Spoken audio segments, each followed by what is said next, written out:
আমি ব্যক্তিগতভাবে আমার কথা বলতে পারি যে আমার বাসায় পরিবারে আমার বাচ্চাদের যখন কোনো অসুখ বিসুখ হয়েছে, কখনো কোনো সমস্যা দেখা দিয়েছে, তৎক্ষণাৎ আমি সূরা ফাতিহা পাঠ করে তাদেরকে ফু দিয়েছি, তাদের শরীরে মুছেছি এবং সঙ্গে সঙ্গে আল্লাহ রাব্বুল আলামিন বিস্ময়করভাবে আমাকে উপকারিতা দিয়েছেন। আর এরকম ঘটনা আমার জীবনে ২-৪ বার নয়, বরং অগণিতবার ঘটেছে।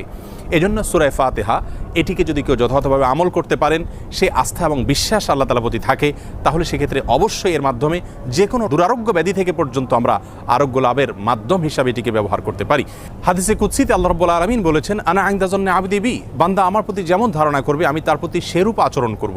অতএব পরিপূর্ণ আস্থার সাথে, বিশ্বাসের সাথে যদি কেউ যে কোনো অসুখ বিসুখ থেকে, যে কোনো ব্যাধি থেকে মুক্তি লাভের জন্য সূরা ফাতিহাকে পাঠ করেন, সেটি পাঠ করে কোনো পানিতে, তেল ইত্যাদিতে ফু দিয়ে সেটি যদি ব্যবহার করেন, প্রয়োগ করেন, অথবা শরীরের কোনো জায়গায় অসুখ দেখা দিলে এটি পাঠ করে যদি ফু দেন সেই জায়গায় বা মোছেন, ইনশাআল্লাহ বিইذনিল্লাহ আল্লাহ